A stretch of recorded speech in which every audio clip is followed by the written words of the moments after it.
Welcome to the 5G podcast. We're glad you're here. We hope you enjoy our conversation about God, guns, games, goals, and gastronomy. Now sit back, relax, and enjoy this week's episode. Timers are rolling.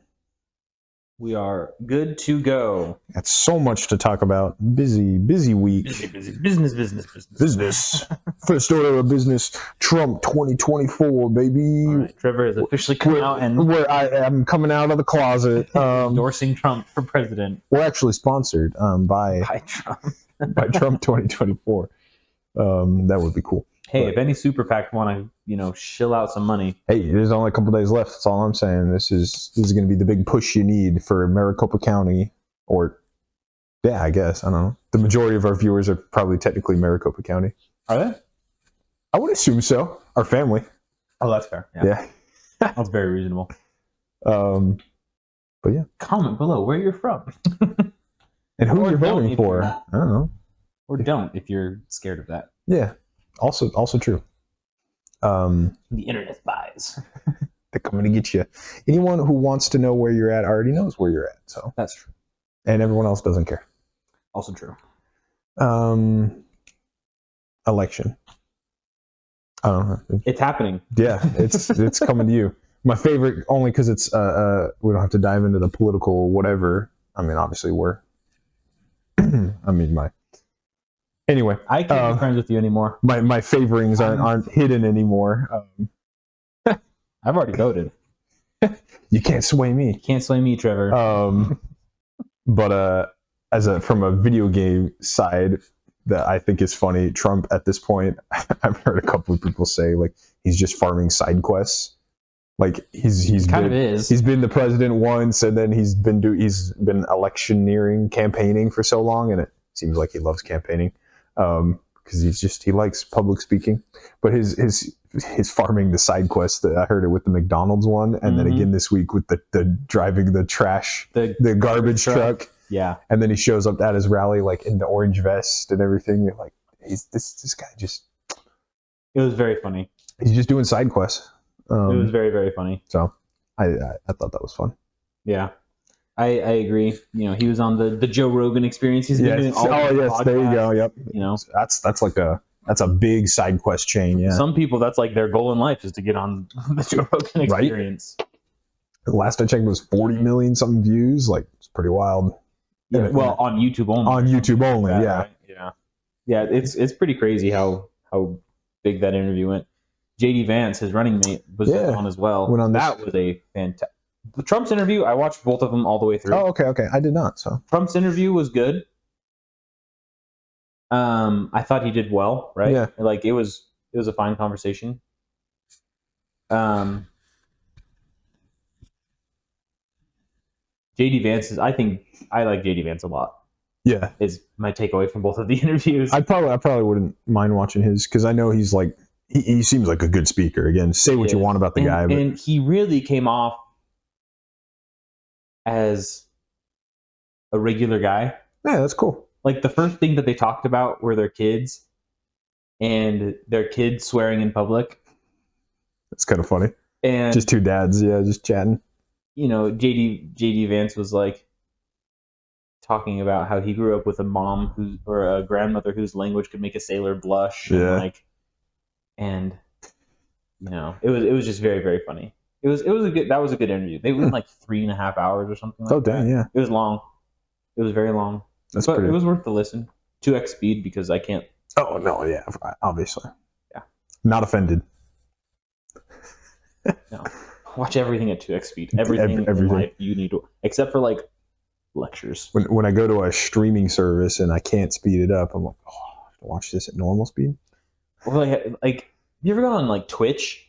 Oh yeah, no, it's so weird. And you're like, you are speaking so slowly. There's a YouTube podcast I usually watch at like 1.75 or 2, and then this week I ran out of podcasts while driving in my car, so I pulled that one up, and that's normally a YouTube because sometimes I have some visual gags.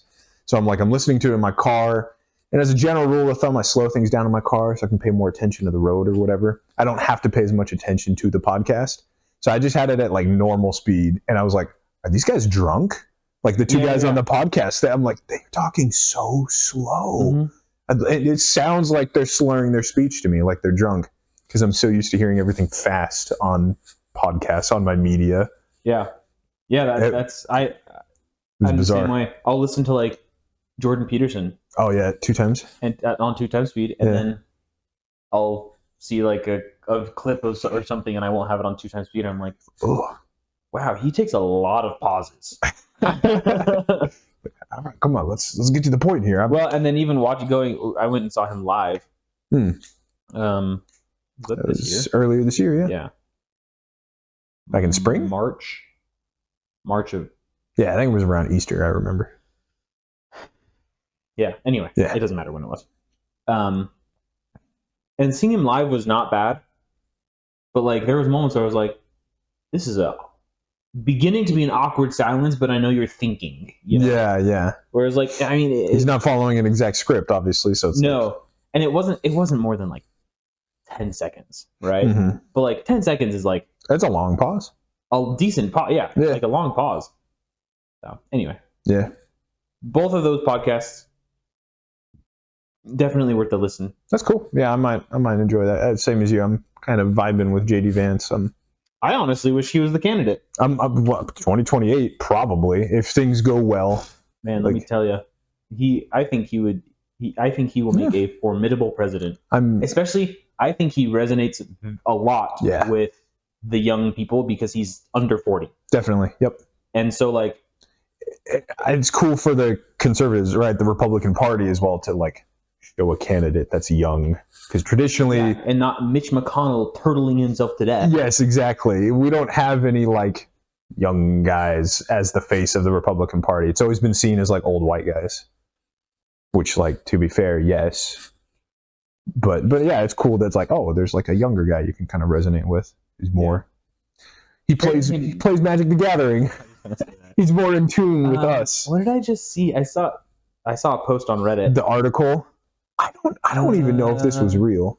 Which article? The one where they were like bashing him for his favorite Magic card or something? No, it wasn't that. It was a post from some dingus. Gotcha. Or no, it was someone posted saying that it was that JD Vance was going to was trying to go and play like commander on like Tulare Community College. Oh, okay.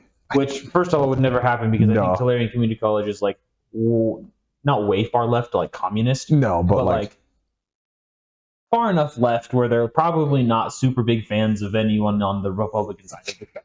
Sure, it's not like close enough to the center where they're like, sure. Certainly wouldn't do it in an election year, but maybe later, just for the clout, just for like, hey, let's play a friendly game of that. I mean, if he's already the vice president, then maybe. Oh, right? Yeah. Anyway, there was this post, and like the person who posted it was like, I think it would be super cool to see like JD Vance playing Magic. Yeah. You know? That's talking about side quests. Like, yeah. Like just like him playing a game of Commander with like some of the more popular. I think I saw it with like because Tim Pool is a podcast. Oh, that's who it was. It was Tim Pool. Okay, it wasn't with Tulare Community College. It was with Tim Pool. Oh, okay, because Tim Pool plays Magic. Yes. That's exactly what it was. That's funny. I was trying to remember. I thought it was Tulare Community College. It was the T that was getting me there. Gotcha. It was Tim Pool. That's right. Because and everyone in the first posted it was like, oh yeah, this would be cool. That'd be fun. And I was like, yeah, that'd be cool. Yeah. And I'm not like the biggest fan of Tim Pool. No, yeah, me neither. I watched some of his stuff, but I mean, I'll watch a clip every once in a while. But I think he does a lot of gotcha stuff. A lot of, and his panels. I like some of his guests sometimes. Some of his guests are out there. Yes, yeah. I'm like, dude, like, very. I'm into conspiracy theories. I'm into like the government sucks, right? Like that's like, I'm in. Sure. I'll track you on like 99% of that stuff. But like, they're out, and like, I follow a lot of anarchist stuff, you know? Sure. I don't like, I'm not claiming to be an anarchist yet. Yeah. Right. But, you know, it's interesting for me to look at. And then some of these guys get on to his show and I'm just like, yo, like, what? Right. I can respect that he has a forum. He has a platform where he can just invite anybody and chat. And then I think it's cool as a viewer because it's like, I don't have to watch I don't have to live in an echo chamber. I don't have to watch people that I 100% agree with all the time. Yeah, that's true. That's kind of cool because I don't even agree with Tim Pool, and he's always there. So I do like hearing. Well, he used to be like pretty radically left. He was a Bernie bro. Like he was pretty socialist until, and I think it's funny because I've seen a couple. This happened to more than one person since the Democratic Party, the DNC, like threw Bernie under the bus. Yeah, a lot of them are like disenfranchised, disillusioned with the Democrat Party. I think I mentioned this to you. I don't know if I mentioned it on here. I watched a part of a podcast that Bernie Sanders did with Theo Vaughn. Oh, okay, yeah. Who has like interviewed some like he's such a dork. But apparently he's interviewed the president. Well, he interviewed Bernie Sanders. Mm-hmm. He interviewed Donald Trump. He interviewed JD Vance. He's interviewed like some of the most influential people in the world. And he's just like a goofy guy. And he's like, yeah, like a weirdo. And got a big fan base. Yeah, he's popular enough. I think when he interviewed Donald Trump, he was in a baseball jersey. It's like, I mean, fair enough. Be who you are. Like, good for him. Anyway, like, I'd probably like at least wear a button up if I'm going to be with the president. I've never seen him wear a button up to anything. Did he wear a button up? He wore a button up for him, for Donald Trump, and JD Vance. Really? Wow. Yeah, because in my head he's always just got the same T-shirt on, like like a Black Rifle Coffee or like an On It, or like so he can show off his muscles. He's got a nice tight T-shirt, the tats and everything. I don't know if there's. I mean, I'm sure he's worn other types of shirts before, but he was in a collared shirt, like a button-up collared, like that is long sleeve. Yeah. Anyway, I mean, you're meeting the president. Former president. Sure. Former and future. It's like Schrodinger's president. Yeah, right. He's both the president and not the president. And when you watch this, he might be the president or might not. You're supposed to call them President Trump. Like they have like President Obama. You don't go back to calling him Mr. Obama. So. Well, a lot of people say like former President Trump. That's true. It kind of feels like it, but no one says former President Obama. Yeah, exactly. I don't really hear that. So I've never thought about that. Maybe it's because Obama's like out of the political sphere now. Yeah. But like Trump is still running, so they don't want to call him President Trump. Anyway, I was listening to this podcast with Bernie Sanders, and I was like, I've always thought, and I've never actually listened to Bernie Sanders speak because I don't care, to be fair. But I listened to some of this, and like, Bernie Sanders is not a dumb guy. No, definitely not. In fact, I think he's a rather intelligent human being. Mm-hmm. Most politicians, I think, are kind of stupid. Well, yeah. Like, what are your qualifications? On both sides of the spectrum, right? It's like, I don't think that most politicians are benefactors, or they don't benefit society. Sure. Right? They are just leeches on the people that they serve. Yeah, exactly. With the biggest quotation marks possible. Public servant. Public leeches. For the most part, right? For the most part. There are obviously exceptions, for sure. Yeah. Like Tulsi Gabbard. Oh, sure. She was in the military for a long time as like a medical officer or whatnot. Yeah.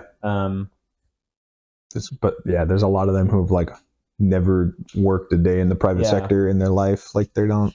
Yeah. Anyway. Where were we? Before Bernie Sanders. Anyway. Politics, podcasts. Side quests. Trump 2024. Bringing it back around to our endorsement. I'm very interested to see what happens. Apparently, all the markets. It was either Jamie Dimon or Bill Ackman who said that the markets have already priced in a Trump win. Oh yeah. And so we're a couple days out, so that would make sense. All the betting markets are saying Trump's going to win by. Yeah, which like it's just the betting markets. I hear everybody saying, but like it's a pretty good indicator. I don't know if the betting markets have ever lost. It's not actually polling, but it is like where people put the money. So like, in the next couple of days, Kamala might like regain some in the betting market because people might just throw money at it anyway because it'll be a cheaper $100 to it'll be a cheaper buy-in because like her odds are worse. So like that's a good point. But like we'll see. Yeah, we're a couple of days out. You get some early voting and some exit polls. So like you get a decent indicator, but I'm excited. I for all of the signs and the texts and the phone calls, I like election season. I think it's kind of fun. Man, I'm fine with all of it except for the text message. Except for the text message. The ads, I'm fine with the ads on YouTube. I'm fine with all of it. The text, man, I swear, if I get another text, I'm gonna be a Unabomber. Reply, stop. Stop. Okay, are you sure you would like to stop? Because we really want to send you some more information about the text messages. I like the door-to-door people. They're actually kind of fun. I like answering the door and talking to people. Everything else. Yeah. The signs, the ads on TV, the ads on YouTube, the ads on social media. The ads on radio. Everything is fine. Stop texting my effing phone. My personal phone. Stop it. Stop it. I got one on my work phone the other day too. I was like, how did you even get this number? I don't use the number to sign up for anything. And stop. I hate spam calls and spam texts so freaking much. Yeah. That sometimes I just want to throw the stupid thing in the river. Yeah. Well, it's interesting because it's like that, I think, used to be effective, like phone surveys. I don't know. I feel like even when I was a kid, I remember like around election season, like the house phone, right? And like on the wall, like, yeah, you'd get phone surveys. Yeah. And that's how for election season. But now it's just texting personal phones. Well, it's like someone called me and it wasn't a robot. Okay. So actually, no, this happened. Let me tell you. I'll tell you a story. Because I'm actually denying basically every call. I'm with you. I'm like, nah, I don't. Yeah. I got a call. They called me 3 times. Oh, that's same number. So I was like, oh, maybe not a scam call, right? Buddy, but they get paid the same amount. They can just go to the next number. Well, so they called me 3 times. And so the third time, I was like, oh, this number's called me twice. Hey, like, what's it's going someone on? I need to talk to, right? An emergency. So I answered, and they say, and a real human being say, hello, I'm, doing a blah, blah, blah. And I was like, for whatever reason, it was after dinner. I was doing the dishes. And I was like, you know what? I'm going to do my civil duty and answer these polling questions. Oh my gosh. The person on the other end of that line had to have a 2nd grade education and be mentally retarded in the extreme. What? It was so frustrating for me. Like they were reading slow, or so they go. I can't. This is a couple weeks ago, so I'm trying to remember like the exact questions. But it was like, out of these 4 options, who are you considering voting for? Jill Stein every time. Well, no, they had like all these different questions, right? And I'd say, oh, I'm Trump or whatever, right? They're like, okay, do you consider yourself more this, or this? And I'm like, well, none of them. And they're like, we need an answer. So, none of them. Yeah. And she goes, I need you. And she repeats the question. I'm like, the first time I was like, okay, this one, I guess. Right. Yeah. And then she kept doing all these things. And she'd be like, do you support whatever random policy, right? Do you support secure borders? Do you support blah, blah, blah, blah, blah, blah, blah, blah, whatever. And if I didn't say the exact thing that she said, she'd be like, I need an answer. The answers to these questions are, I'm like, the last one. The last one that you gave me is the one I want to choose. She's like, I need you to answer this way. Geez. And I said, that's weird. I finally this happened probably 7 times over the course of 10 minutes. Oh my goodness. And I'm like, she was not done yet. And you're like, I'm done. Hey, listen, either you need to get your supervisor to do this questionnaire or I'm done. She's like, oh, well, I need to just have a few more questions. Like, no. I'm done because you are so dumb that you don't understand that when I say the last option that you said, it means the entire sentence. Especially if it's like A, B, C, and it's like, yeah, the answers are so long. If they're not one-word answers and you're on a phone survey, just like, yeah, C. C sounds good. No, and they weren't one words. Yeah. They weren't one-word answers. It was like it should be like yes, no, or don't know, don't care. Like simple phone survey questions. 10 minutes of my life just agonizingly trying to answer this questionnaire from this part of a human being. Like, give me your supervisor, I'm done. And so I was like, and she's like, well, let me just ask a couple more questions. And she started asking, I said, I'm done with this. Goodbye. Yeah. Nah, well, I didn't hang up the phone like that, obviously. The kids these days will never know. How do I hang up the phone? Anyway, I'm never answering a poll or any of that bullcrap ever again. If they call me and say, hello, we'd like to know who you're voting for, and I say this person, they say, thank you very much, have a good day. Yeah. Fine.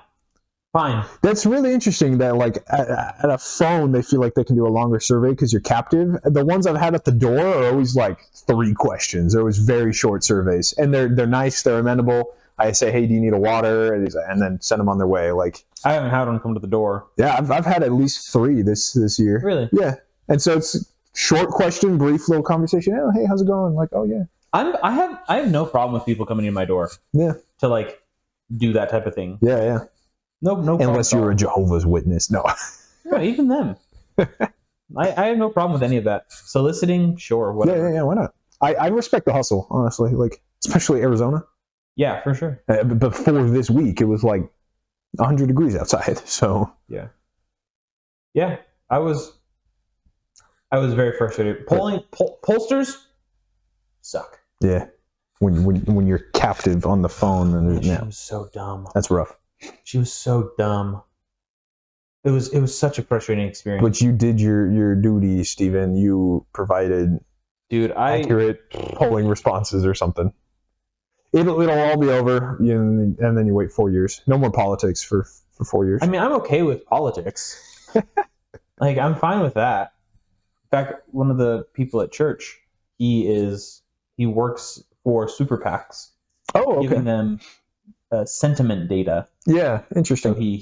So so all of the social media companies will sell their data in bulk to people, like everything. Yeah, right. Yeah. And so he has this server rack, I guess, that he pulls it all in, and then he has written an algorithm that he's a computer science major that political anyway he like analyzes all of it and like publishes reports on the sentiments of various groups, country, state, county, city. It's pretty cool. Groups. Like, he's a very smart guy. Data analyst. Yeah.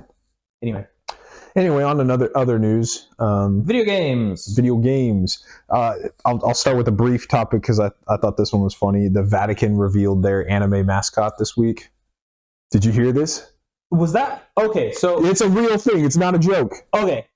In that case, that's hilarious. It is hilarious. I saw the memes and I saw the character and I was like, this is weird. Like, what is this? Yeah. Like, I didn't delve too deep into it because I didn't give a crap. I'm very excited to send this. Also,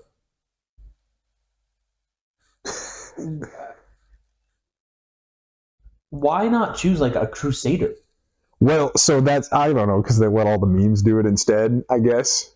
But yeah, I'm very excited to send this to my brother, right, who's kind of like off the grid, more or less. He's not in tune with world news. If he hasn't heard in Brazil that the Catholic Church has a new anime mascot, I can imagine him just like face palming immediately. But they got a cute little anime girl, like that's cool. And I've seen all of the crossovers have been hilarious. Like she's a Sister of Battle from Warhammer. Oh, that's funny. She's with the Doomslayer. She's like funny. Killing demons. That's pretty good. Saw one where she's fighting Dracula from Castlevania. She's got like a little staff or whatever, so she's like got her staff pointed out, and Dracula's like, "What is this child doing here?" Yeah. I have the power of God and anime on my side. I saw that one. Yeah. Like, okay, sure, Catholic Church, why not? Like, that's cool. Yeah. That's all I have to say about that. I thought that was funny. The Catholic Church trying to appeal to a younger audience, so you got a cute little anime girl. Like, why not? I guess she's got the cross and the staff. Doesn't do anything for me. No, you're right. Unless it was like a cool Templar. Like, yeah, this is our new mascot. Like a cool anime Templar.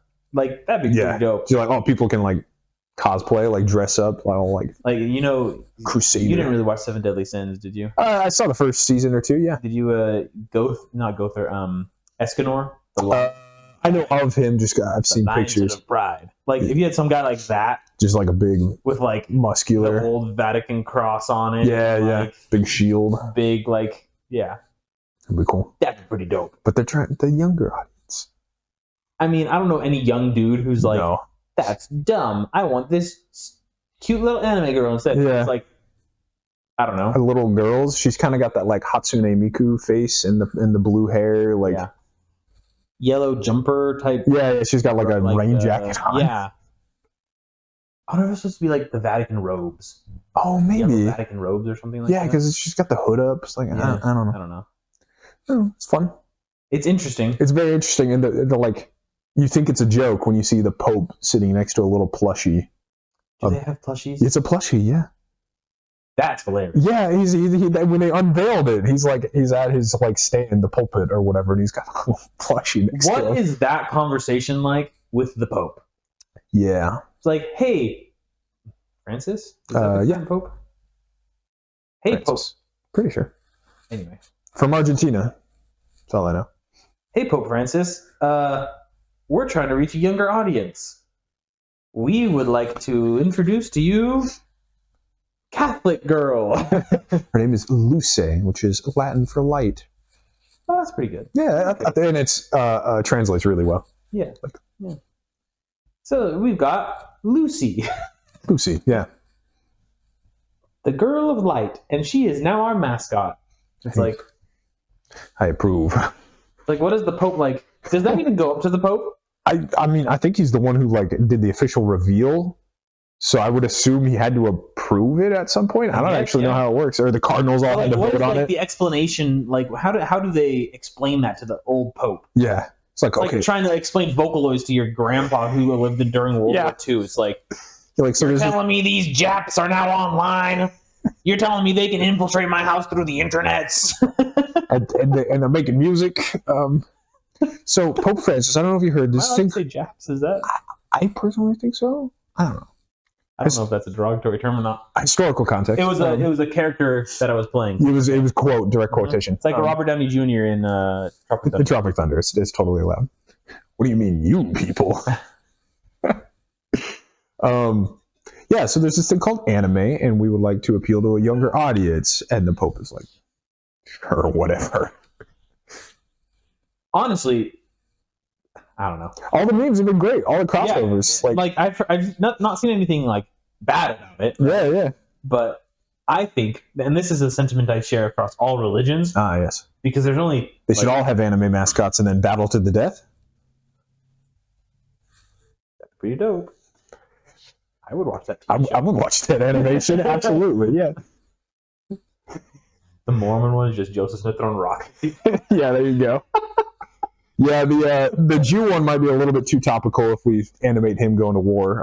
Well, there can't be an Islam one because you can't have a picture of Muhammad. Oh, that's right. Yeah, it would just be like censored on the animation, like blurred out. There's a black box. It's just a black. You're like, you know what religion this one is. Black box and blows up. Oh, that's bad, but true. That would be funny. So this is why you can't have an all-religion anime mascot death battle. Now we know. Somebody would get offended. So, who cares? If I had $1 million, I would pay someone to make that show. Because then, like, again, Luce like pulls out the Doomslayer double barrel shotgun. It's like, let's go. Like, it'd be cool. It'd be cool. The Lutheran church is just a guy with a hammer, just like banging on the head. He's got a board and a hammer. Apparently, that was the anniversary of that was a couple days ago. Oh yeah, I heard about that. Anyway, I saw a meme for the Luce. He's like, so Luther, I see you got your 95 theses here. Did you hear the Catholic Church they have this anime mascot? He's like, make that 96. Just because Martin Luther was not a fan of the Catholic Church back in his time. No, hence Lutheranism. Yes. I thought that was funny too. Yeah. No anime protagonists. I think they should all. I think the Eastern Orthodox Catholic Church. Mm-hmm. Yeah, Eastern Orthodoxy. Yeah. I think because they still do like the old school like schema monks that are like all dressed in black and do like the Gregorian chants and stuff like that. They're actually. What? Did you know that they're one of the only religions that has an increase in a young man attendance? Interesting. Okay. Because they're dope. Because they're like. If I wasn't. Old, very traditional, like well, and it's like, and it's a brotherhood of the monks. Exactly. I can see it actually. Yeah. Yeah, it's very interesting. That's because that has appeal to young guys, especially this day and age. I think if the Eastern Orthodox Church is like, hey, we need to like boost this production. Yeah. I think they should do a crossover with Warhammer. Right? Yeah, they need their anime mascot to just be a space marine with like his. I mean, again with the cross and everything. Let's be honest. Warhammer's like 95% there already. Oh, it's very heavily like Christian mythology inspired, like which fantastic. Yeah, like if you replace For the Emperor with For Jesus Our Savior, it's like it's just the Crusades. Yeah, 100. They all wear Crusader crosses. It's Crusades in space. That's what Warhammer is. Like they have the chants that they do and all the anyway. The orcs, their whole system is powered by belief. That's a religion right there. Like the orcs are just Protestants. You've heard the theory that like the emperor is only still alive because the orcs believe him to be unbeatable. Oh, that's funny. It's a good theory, right? Like that's funny. They're like Space Marines claim it's like, oh no, they have the technology. He's sitting on the throne that like keeps him alive, and he's just a zombie at this point. But it's like, no, the orcs' belief system is keeping the emperor alive. That's very funny. Yeah, because that's how strong they are. It's like that. Yeah, that makes sense. Random side tangent for the Warhammer lore. Yeah. We've taken quite a we've really zigzagged through our points here today. What I knew we'd have a bunch to talk about.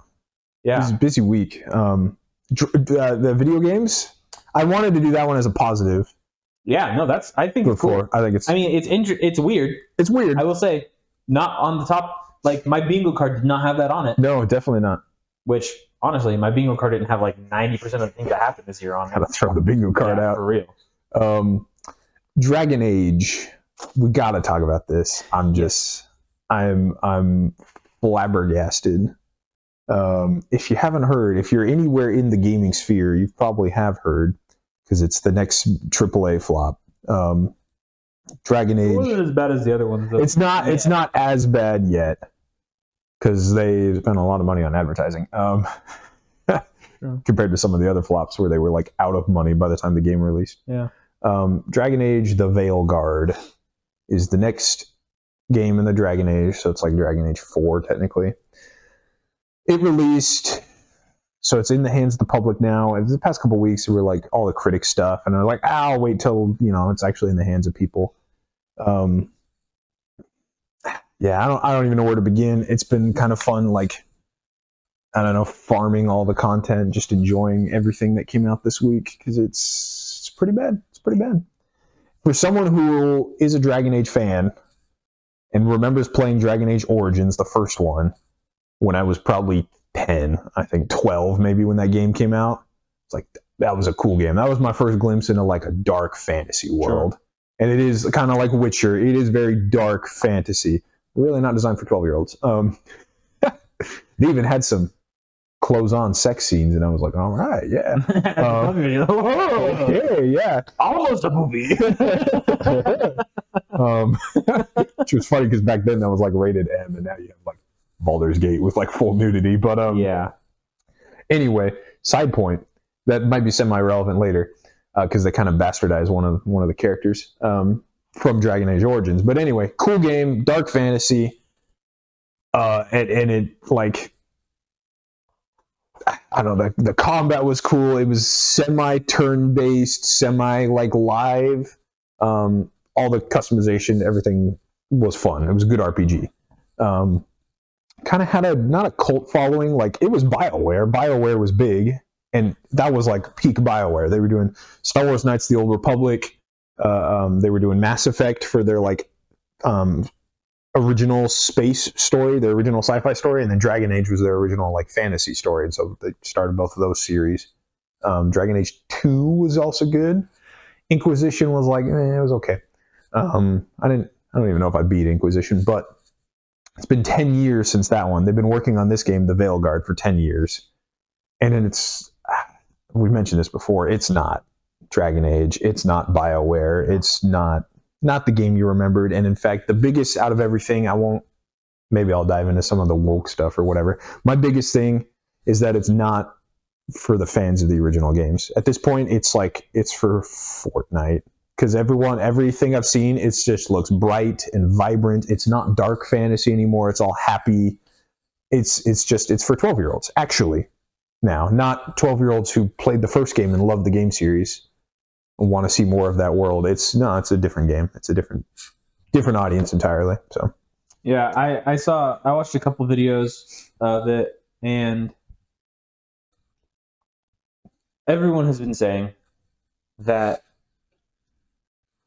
it's not the worst game to come out recently. Right, yeah.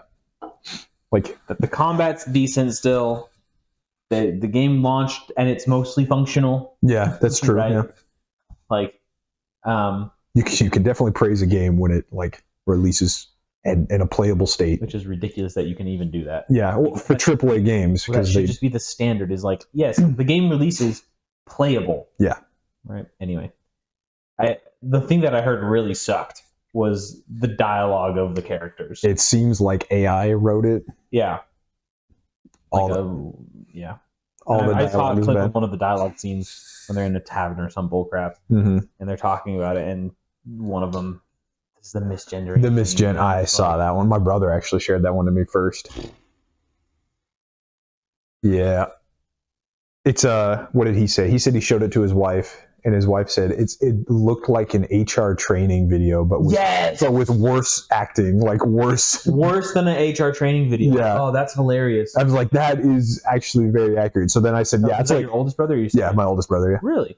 That's surprising me. So then I wrote back of like with the skull emoji. It was like AI told HR used AI to make a training video. Like, ooh, cringe. That's just not how real people talk. No. That's not.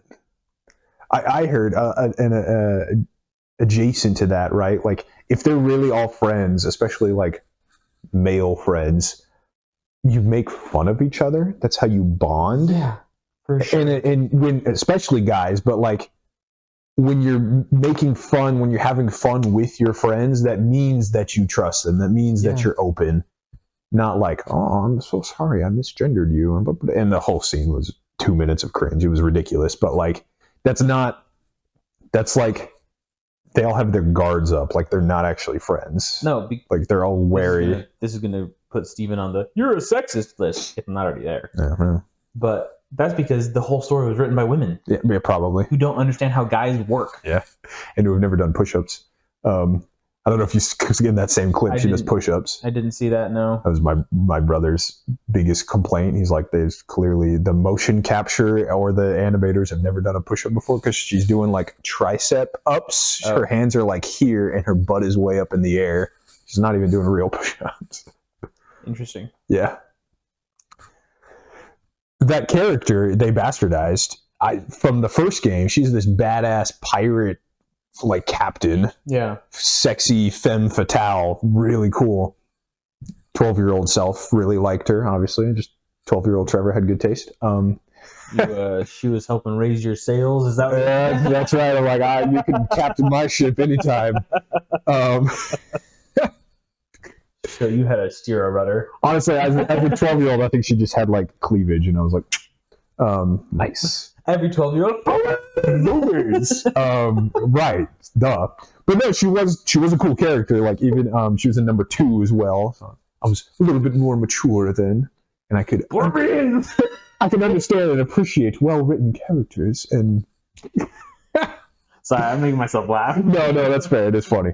But that's the same character in that scene who like misgenders somebody and goes on this whole HR tirade, and like that is not the badass pirate captain that I remember from the first games at all.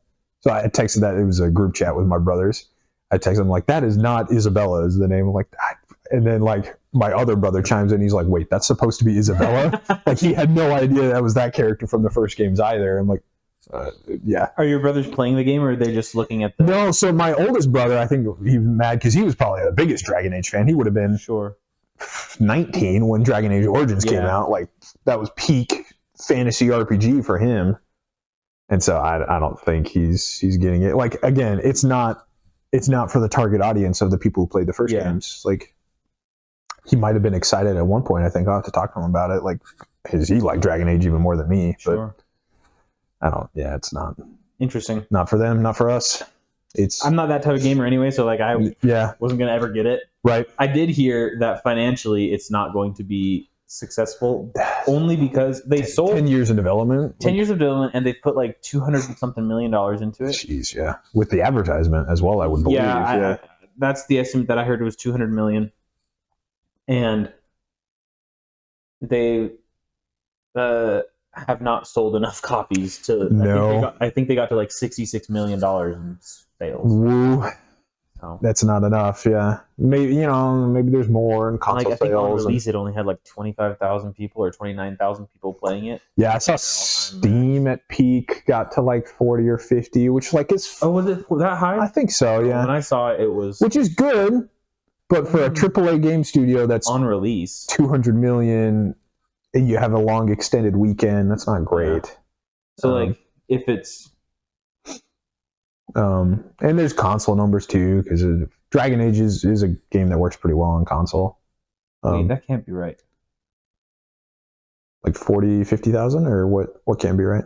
The math on that doesn't make sense to me. So like, if they sold 1 million copies, yeah, you would make at $60 a copy, because I think it was $60. Yeah, $60. Yeah, so 60 million minus all the fees and everything, but. As far as like what's your actual profit, Steam charges 30%. That sounds right. Yeah. So like you're at $40 million on your $200 million game. Yeah, maybe the numbers you saw earlier, because you said 70-something million or 60.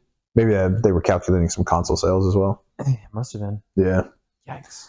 Which again, like for any like normal game to be like, yeah, this is a great release. Like we got 50,000 people playing. We made 60 million. If we spent $10 million to make this game and made $60 million.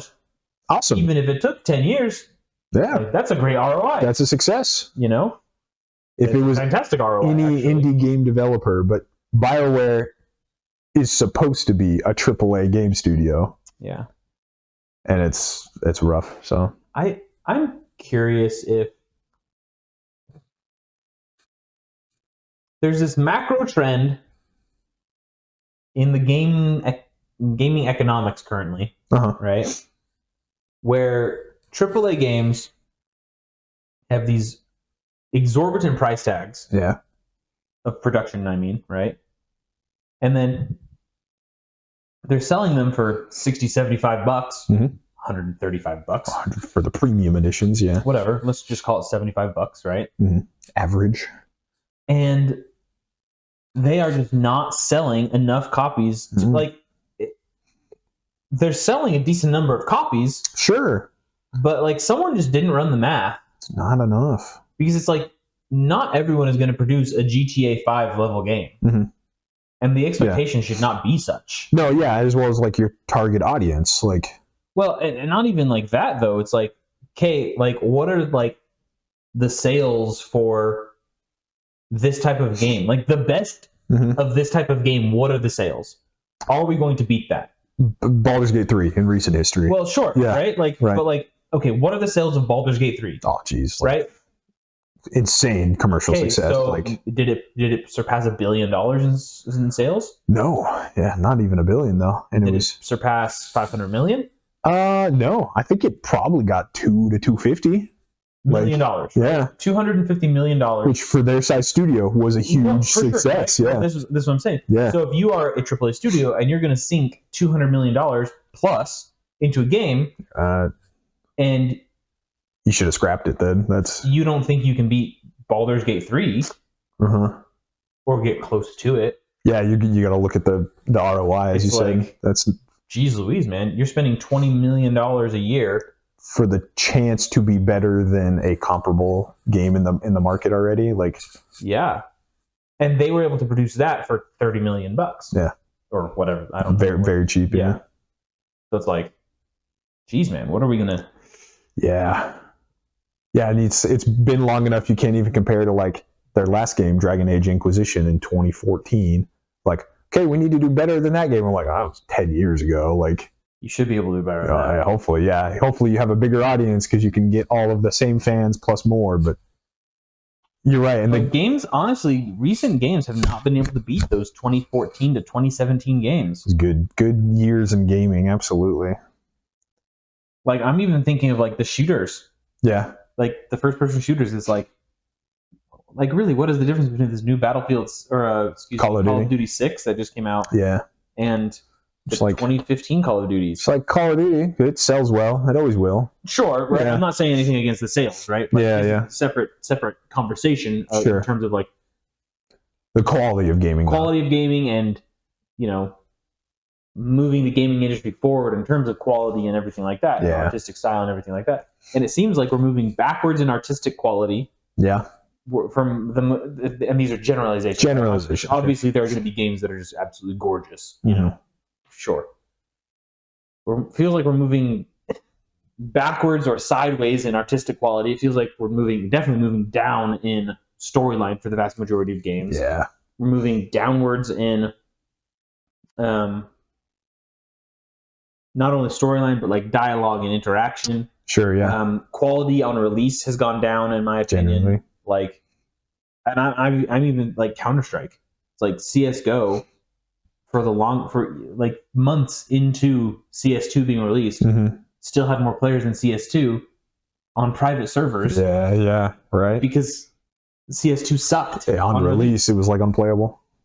And they balanced it now after a year. It works fine. It works fine now. It's fine. But it's like, what? Yeah. Excuse me? So I don't know if it's a problem with like the new engines. And, I think it's definitely should be kind of a call to the gaming industry that's like, wake up to indie games, like cheaper productions, smaller companies.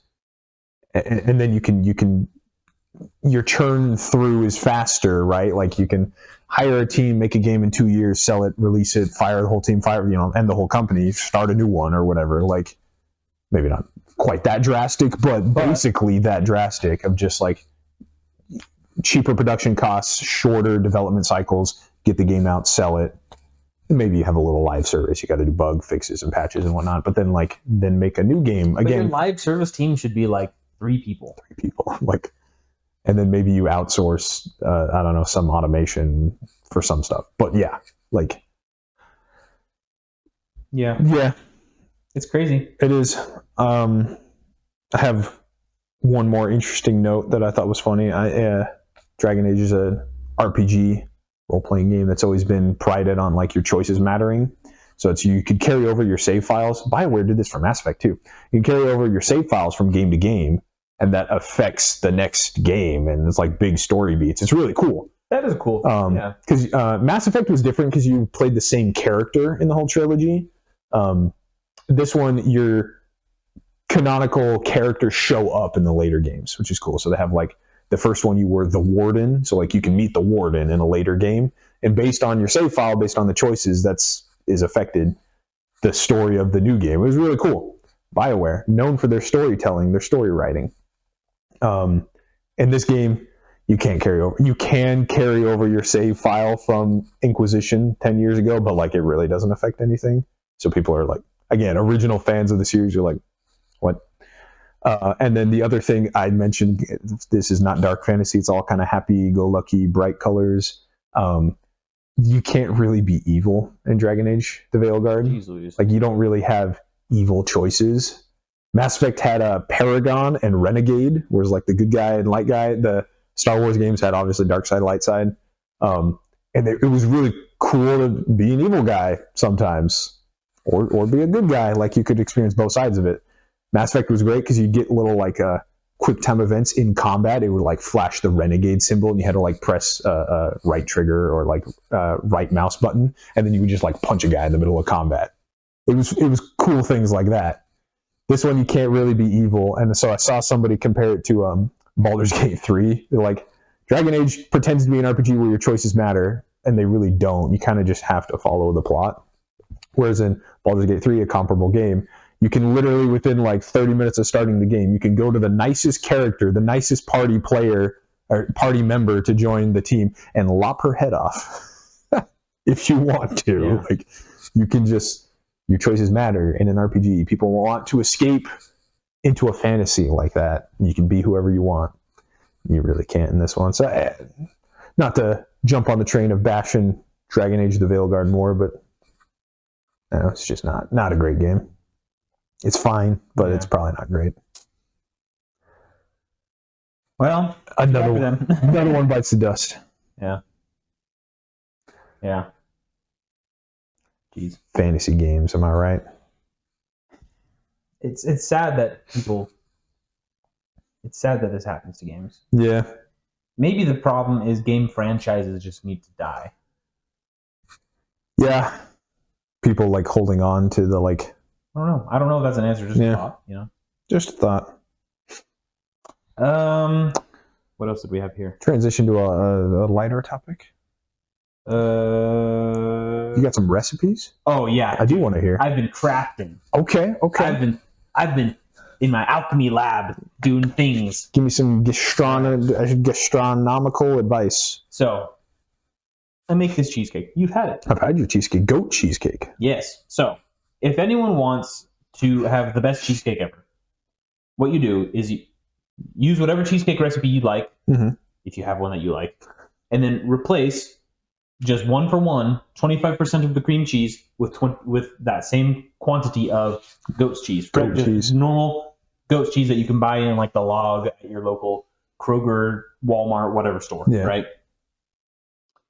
It turns out it does nothing to the texture. Nope. It just makes it immaculate. Yeah, it tastes so good. It's amazing. It adds a nice tart. It tames the sweetness, adds a nice tartness. It adds a little bit more depth because cream cheese is like a good flavor, but not like super in depthy. Yeah, that's fair. It doesn't have a lot going on. It's not a round flavor. It's kind of a monotone flavor, in my opinion. Whereas the goat cheese is more of a rounded flavor, but then in combination, they complement one another very nicely. So cheesecake usually has like a little like a blueberry compote or whatever. You got some kind of fruit syrup on top. With that one, my favorite thing to do is either just have it plain, or a red berry compote, which is pitted cherries, raspberries, and strawberries. Oh, okay. You dice up the strawberries and the cherry and pit and cut the cherries up, and then just throw the raspberries into the pan whole. Yeah. And then you do like either a quarter or a third cup of sugar on low. Simmer those together, smush them up. Good stuff. Nice compote. Sometimes I'll add in a little the juice of half of a lemon and a little bit of lemon zest just to spice it up a little bit. A little acidity. Never hurts. And sometimes I'm thinking of the next time I make it, I'm thinking of adding a little splash of almond extract into it. Okay. Just to do that roundedness again. I don't know if I'm going to do that because the bright notes really are nice, so we'll see. Anyway, so that's my normal cheesecake. That's the normal, but your new stuff. So I have 2 recipes I want to share. Your new One brew. is the new cheesecake that I've been crafting. My sister is gluten-free, so that's a thing. So normally a cheesecake has like a graham cracker crust, which obviously has gluten because graham crackers are delicious when they have gluten. They are gluten. So my thought, and I've been thinking about this for a while, is I'm calling it a Mediterranean cheesecake. Okay. You have olive crust. No. So what I'm going to do is I'm going to take unsalted pistachios. Oh, okay. And I'm going to blend them and use them as the graham cracker crust. As the crust, yep. Right? And then I'm going to do my normal cheesecake recipe with the 25% goat cheese. But I'm also going to add cinnamon, nutmeg, clove, and cardamom. Okay. That's kind of... It's kind of like an allspice mix. A little bit, I forget what they call that one. It's like a Turkish allspice. Yeah. Turkish inspired. I'm not sure about the cardamom yet. I haven't decided. But definitely the cinnamon and the nutmeg and the clove. Yeah. So just not. I'm not. It's not going to be that flavor of cheesecake. No. It's just going to be a little bit. It's not going to discolor the cheesecake. No, it's going to be like a quarter tablespoon of each. Okay. Right, like very little, just to give it a little bit of an interesting flavor, different flavor. To complement the quarter tablespoon. How many teaspoons is that? Did I say quarter tablespoon? You said quarter tablespoon. I meant quarter teaspoon. Quarter teaspoon. Okay. Sorry. I meant quarter teaspoon. Maybe a half teaspoon on like the cinnamon or something. Sure. Like that, right. So then what I'm going to do is I'm going to put it into the pan, and I'm going to take some honey and drizzle it over the top right before it bakes, so that it bakes into the top layer of the crust of the cheesecake. Oh, the whole cheesecake. Okay. Yeah. And then, once it's baked, I'm going to take more pistachios and I'm going to chop them with a mix of the pistachios, dates, and raisins. All right, I'm seeing the Mediterranean. Chop those up together and throw them together with honey again, and a little bit of those same spices. and then put it around the rim. Yeah, you get a little as a frosting. Decoration type thing. Maybe like an inch or inch and a half of it around the outside edge of the cheesecake. So you get a little bit in your slice. And that's my Thanksgiving meal prep. Yeah, sounds pretty sick. So don't even need fruit on that one. I think you got enough. No, complexity. I think with the dates and raisins, it'll be fine there. Yeah. But I'm hoping that in my brain it sounds amazing. Execution. Execution. I'm hoping it turns out well. Definitely, I'm sure this is a general for any cooking, any baking, but you gotta try one before you make the one to show off, to bring to family. Or I just say screw it and make one and show it off to my family. That's fair. So I'm gonna make it for Thanksgiving, and then if it's a hit, I'm gonna do it again for Christmas. Oh, okay. See, my wife's been trying to perfect a brownie recipe that she's made a couple times, but can't quite get it perfect. Relatively sugar-free or artificial sweetener, but it's just different. And you tried one. You don't quite get the same crust, the same cooking. Yeah. How a brownie cooks, it just turns into cake. For whatever reason, sugar, I guess, I don't know, makes brownies. Well, it probably caramelizes more than allulose. We've tried allulose and erythritol. I think we're maybe trying one more. We're trying some brown sugar or something. Yeah, we're just experimenting, trying to get the best brownies. So the other thing I'm making, brownies sound so good right now. The other thing I'm making is a cheese dip. Okay, just for chips and veggies and stuff. Mm-hmm. Yep. So I'm gonna do. I'm a really big fan of onions. Okay. So it's an onion-inspired cheese dip, right? You get the little onion mix? Nah. This is all homemade, bud. Homemade, This is all. It's going to be...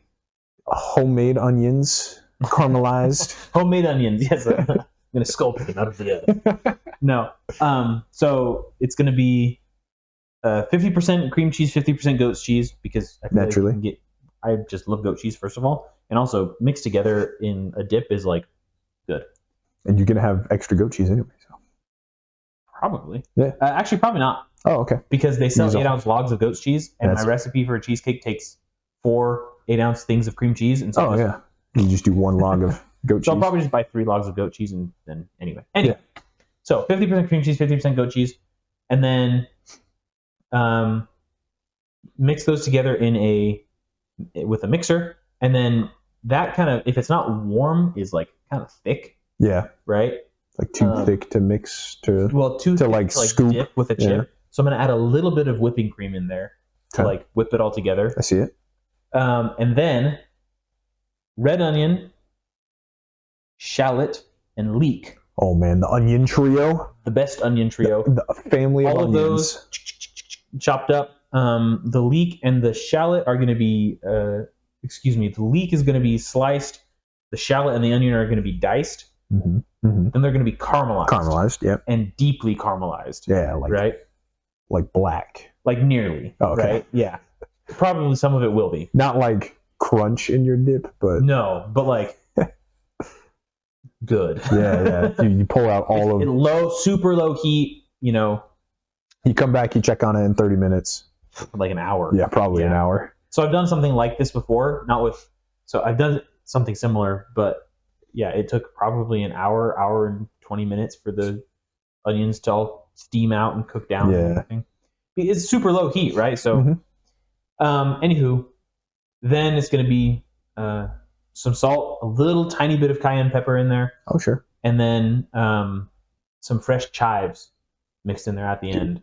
And then you just mix all those together. It is homemade onion. You weren't joking. You got onion, red onion, shallot, green onion, chives. Oh yeah, I said chives and leek. Yeah, you got all the onions. I can't think of any more onions. It's gonna be so good. I'm very excited. Yeah, I'm very, very excited. So it's pretty rad. I'm probably gonna do that one on Sunday before Thanksgiving. Okay. And then have it as an appetizer for Thanksgiving or something So my family eats has a big old get together. Yeah. And it's kind of we don't do everyone sit down and here's the turkey being carved and passed around the plate or whatever. Yeah. It's the turkey is bring the turkeys, shred the turkeys into the meat, and then everyone grabs what they want out of like a pan of like pre. When your family gets big enough, it's just buffet style. Exactly, buffet style. So it'll probably just be part of that buffet. Normally we have like a pie per person as well because everyone brings. You told me this, It's ridiculous. It's so magical. Pies. It's so magical, and everyone leaves with like my grandma will make like 7 pumpkin pies. Jeez. Which is great because her pumpkin pie is fantastic. Yeah. It's a lot of pies. And, you know, people will bring apple pies and all this stuff. I'm bringing 2 cheesecakes. 2 cheesecakes, yeah. Anyway. Getting into the good season. I think I mentioned before along the cream cheese. Probably last year. My family's like cream, like Thanksgiving invention. I don't know. I think it's the only unique thing we do. We don't have a name for it. We just call them the onion things. But it's just raw green onion because I like green onion and I like raw onion. And you just put cream cheese on the end and then you just cover that in like shredded cheese because it sticks to the cream cheese. And then you just have like onion cheese bite. You just stick the whole thing in your mouth. Sounds really good. Actually. It sounds really good. I don't know. It sounds weird and simple, but like raw green onion is tasty with cream cheese. I mean, I don't know if anything's not tasty with cream cheese. Yeah, that's like, true. Can you add anything to cream cheese to make it worse? Make it worse. Anything would mix in so well. Sweets, amazing. Yeah, sweets are amazing. Anything, savory is amazing. Anything savory, also good. Yeah, I'm sure I could find something, but like probably not. I don't know. I can't think of anything that would go bad with. Dude, stuffed mushrooms. Oh man, with cream cheese in it. Yeah, that's got to be like one of my favorite savory dishes. Like. I've been coming around on. So when I was younger, I didn't like mushrooms, but I've really been coming around on them. I've had some really good some stuffed mushrooms, some beef, and some cream cheese. Oh yeah. I prefer chicken. I think. Oh really? Okay. That might just be a right now thing. Gotcha. I'm kind of over beef right now. That's fair. Lena and I used to make back. This was a while ago. We used to make like a vegetarian stuffed mushroom. I don't know why, but it was just because it had a lot of spinach, and I like spinach. You do like spinach, cream cheese, onion in the mushroom. It's tasty. It's good. Yeah. Again with a little cayenne pepper. I don't know why, but it's cayenne pepper, and cream cheese. Everything goes good with cream cheese. You can replace most chili powder with cayenne pepper, and it's way better. Yep. I think chili powder is like overrated. Way overrated. Yeah. Way overrated. Fine, but like it's not. I don't think it's good. Yeah. Like there are certain things it's fine on, right? Like don't get me wrong. Like if you're making a fajita spice mix, you probably need some chili powder in it. Probably need some chili powder, but like if you're just like adding chili powder to add a little bit of spice to some recipe, just switch it out for a little bit less cayenne. I don't know if it's like just because you buy chili powder from the store. Like I'm sure like real chili powder, like that your abuela would make is probably better. Yeah, maybe that's fair. But like I buy my cayenne pepper from the store. It's better. And it's better. Yeah. Or chipotle powder. Ooh, that is good. Chipotle powder. Which is just chipotle is just smoked red jalapenos. Yeah, smoked, dried and smoked. Anyway. Yeah. Cream cheese though, that's your challenge for the week. Go find something that's bad with cream cheese. Like I'm thinking like even like soy sauce would be good. Like I mean you already do that with sushi. Yeah. Cream cheese in sushi and you dip it in soy sauce. Soy sauce. Yeah. What? Also, I think we need to go. We need to get sushi at Christmas time for Colin's birthday again because I want sushi so bad. Dude, what are you doing today? We should just go. There's a really cheap one, the conveyor belt sushi. I can't right now. Oh, you can't right now. It's not meaty enough. Yeah. All right. Soon though. And I can't just do like a raw slab of fish. Oh, all right. Pass. That's a personal taste thing. But you like sushi. Yeah, because there's like stuff on it. Yeah. But right now, I can't have any of that stuff. Oh, okay. You can't even have normal fish. Like could. Oh, you could, but you just don't like fish. Not raw. Well, okay. But you can cook fish right now? Yeah. Oh, yeah. Okay. I could have fish if I wanted. That's easy. I don't really do it just because it's expensive. A little bit. Yeah. That was our gastronomy section. That was great. Yeah. I will be thinking on that cream cheese, though. I will absolutely. Worcestershire? Probably be good. With like steak? In like a pinwheel? Yeah. Like a steak pinwheel? With some cream cheese and Worcestershire? That sounds great. I could do a stuffed bell pepper with Worcestershire and like little like steak strips, like fajita style. Like, that sounds good. Just came up with that in my head. I'm like, I could do that. Ooh. Sounds good. I want to try that. I might have to experiment. I'll go buy some bell peppers at the store today. Top off or sideways? Usually do top off, yeah. Top off. Yeah. I was thinking sideways might be good too. Yeah, you probably get more like a chili relleno at that point. Yeah. Bell pepperino. Bell pepperino. Just bastardize every culture. That's what Americans are good at, Trevor. That's right. Why do you think fettuccine Alfredo exists? That's very fair. Or Little Caesars. They're Little Caesars, yeah, right. Or tomato sauce on pizza. Or hot dogs. Hot dogs. Just bastardize all of the fortune cookies. Orange chicken. I'm telling you, man. Yeah. The best food is when you take a culture and you say, "Here, America, bastardize it." And go crazy with something, and you're like, "This is amazing, so good." Yeah, that is. We are the alchemists of food. I think so. I think there's a science to American cooking that sometimes produces monstrosities, like Frankenstein or Frankenstein's monster, but sometimes it produces really good things. Yeah. And we'll just like do it. Mm-hmm. It's like, I don't know about you, but like chicken fried steak at a diner with some sausage gravy. It's the spot, man. Oh, it's the spot. Generally, frying everything. I think America can claim, like, take anything, fry it. Yeah. It's pretty good. Cream cheese, fry it. Well, they have deep fried cheesecake at the fair. Oh, yeah, that's right. Which I've had before. It's not all it's cracked up to be, no. Not good. Same with deep fried Oreos. Yeah. Deep fried cheese curds, on the other hand. Deep fried just about anything else. All right. Cream cheese, yes. Now I'm really hungry. Right.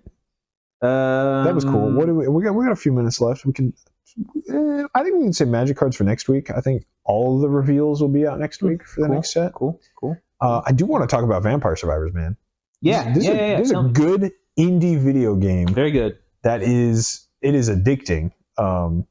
It's such a simple formula. It's a bullet hell. I don't know if you've ever played those types of games, but the old arcade style games where you just control one character and there's just like infinite enemies and you're shooting out projectiles. Basically.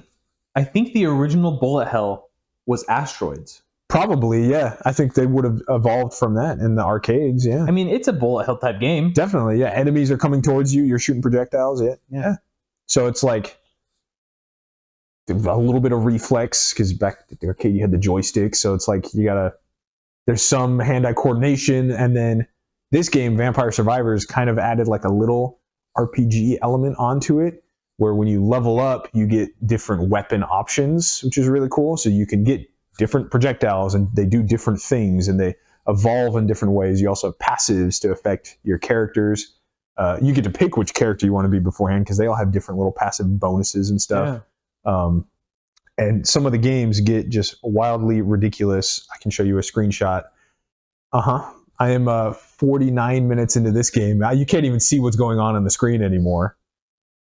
But that's how the game evolves. It starts out really simple, and you're just like, I gotta dodge the zombies or whatever. This looks like a game I play on my phone. So it has a mobile, it has a Steam version. The mobile one is free, actually, which is cool. The Steam is like $3. Sure. Because it's one random dude from Poland or whatever making the game, and it's fantastic. He's got DLCs that are each like $2 to $3, and they provide tons of extra content. He just dropped a new one on Halloween that my wife and I were playing, because on Steam you can play co-op.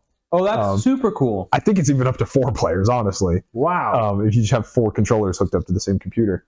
But we were playing co-op of the new DLC that was a Castlevania crossover, because it's like a meme. The guy was like ripping off of Castlevania anyway. You're a bunch of vampire hunters, which is the story of Castlevania, but there's no actual vampires in the game. They're like loose stories. You're like going from level to level, fighting undead-like monsters, and you open coffins trying to find Dracula, but you just find other vampire hunters that got trapped in there, trapped in the coffins. And so it's like, oh, thanks for saving me, but the vampire is in another coffin, is the like joke that pops up every time. So now they have an actual Castlevania crossover where you're like, are we actually going to find like Dracula? We're going to find a vampire in this game? We haven't explored the whole castle yet, because it's a ginormous level. For $3, the amount of content we've gotten out of this game is already phenomenal. Haven't even scratched the surface. Yeah. All Halloween night, like trick-or-treaters are coming to the door. We were just playing in the front room there. Like, we'd pause for 20 seconds, pass out candy, and then get back to it. I don't know what else to say. It's a fun arcade game. It's relatively simple to pick up, but then by the end, it gets fun with all of the different weapons and the passives you can upgrade. You're like, oh, I want bigger projectiles, or I want longer duration, and you got to see like what works with what weapon type. There's things to explore on the map. So I just got to give a shout out to Vampire Survivors Indie Game of the Year 2024 or whatever. I think it probably came out 2 years ago, but solid game. And again, for the price, unbeatable. This guy did not spend anywhere close to $200 billion to make it, but he probably made at least $1 million, I would reckon. You think? I think. Like, he's got, I think, 4 or 5 DLCs that are all at like $2 to $3. And I've all the comments I've seen online, everyone is like, yeah, I don't feel bad about buying this game 3 separate times. Like, sure. I bought it on $10 then? Yeah, exactly. I bought it on Steam. I bought it on, you can buy the DLCs on the mobile version. Like, it's a great game. It's really simple. Hours of fun. Like, you find yourself just sinking hours into it accidentally. It's good game, then. It's good for the bathroom breaks at work. Like, so if you pause, can you go back to a game? So it's hard. He needs to fix that functionality, because if you like close the app, it doesn't save. It like restarts your run. Sure. But if you I've found if you turn off your phone while the app is running, you can come back to it. Sure. So it kind of pauses. Like, it'll pause anytime, like in game. But again, if you go to a different app, if you're like, oh, let me check social media or whatever, and then you come back to the app, it probably closed you out. So I do think he needs to fix that functionality, because I want to be able to pause my run and come back to it later, in case my bathroom break is shorter than expected or whatever. Shorter than 49 minutes. Yeah, well, so when eventually you unlock like double time, which is nice. So that's probably actually only 24 minutes, I think, but 24 and a half. But still, that was probably a long break. Maybe that one was lunchtime. Sure. Maybe. But yeah, so you can kind of pause, but you can't do anything else on your phone. So, that's cool. It's for him. Yeah, it's a cool game. I enjoy it. I hope he's made millions of dollars. Yeah. Good game designers need to. Indie game developers. And he got a licensing with Castlevania. Like, that's cool. Like, yeah. Sega is just like, yeah, go for it. Like, free money for them if it does well, yeah. Yeah. Do you know how many copies he sold? No, I might look that up, actually. Because since we were talking about money today, I'm like, he's probably made a lot. Because Steam takes like 33%, right? Yeah. So if it sells for $3 base, then it's $2 to him. $2 for every copy. Whatever other taxes and bullcrap, right? Yeah. How many copies he sold, and how many DLCs, and on each platform as well. Like, so the game is free on your phone. It's free on phone. Yeah. You can buy DLCs on your phone. Yes. Yeah.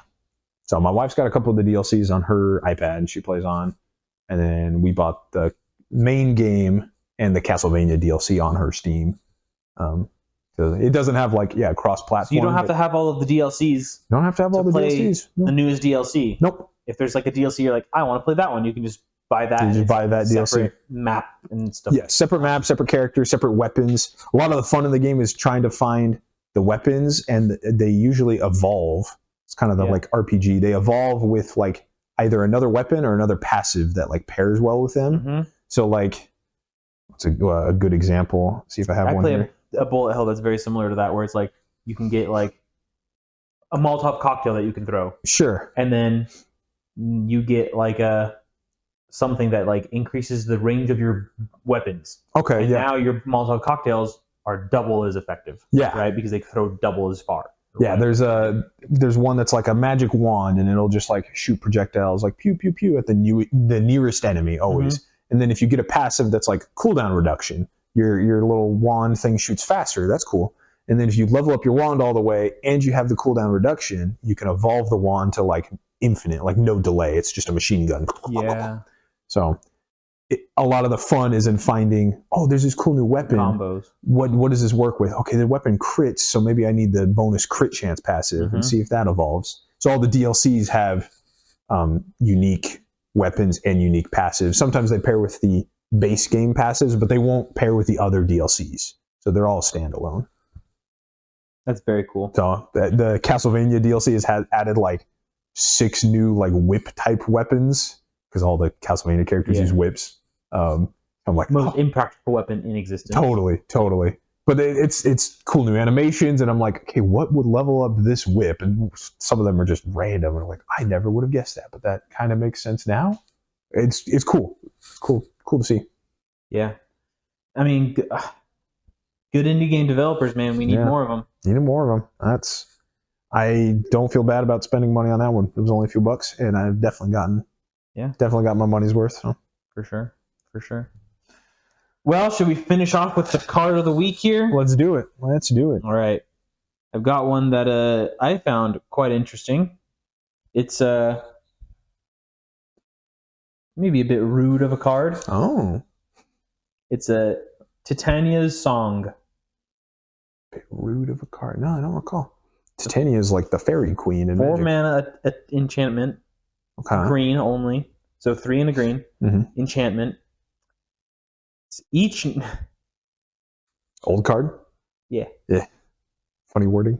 Each non-creature artifact loses its abilities and becomes an artifact creature with power and toughness equal to its converted mana cost. Yeah.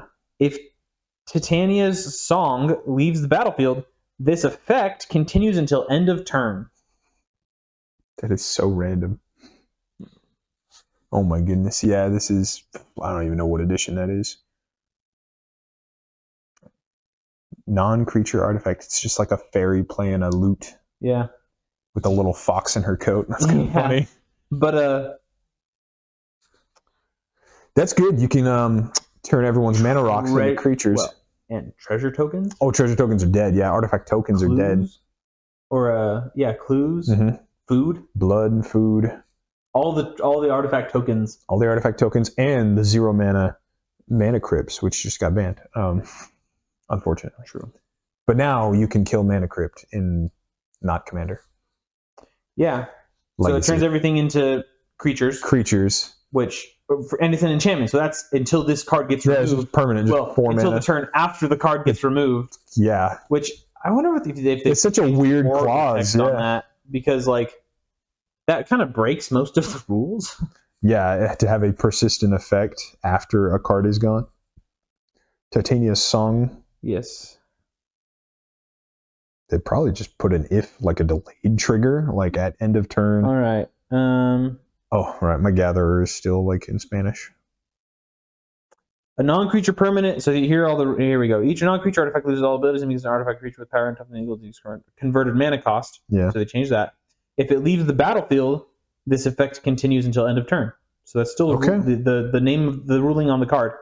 This is also in the Masters Edition 4. Edition 4.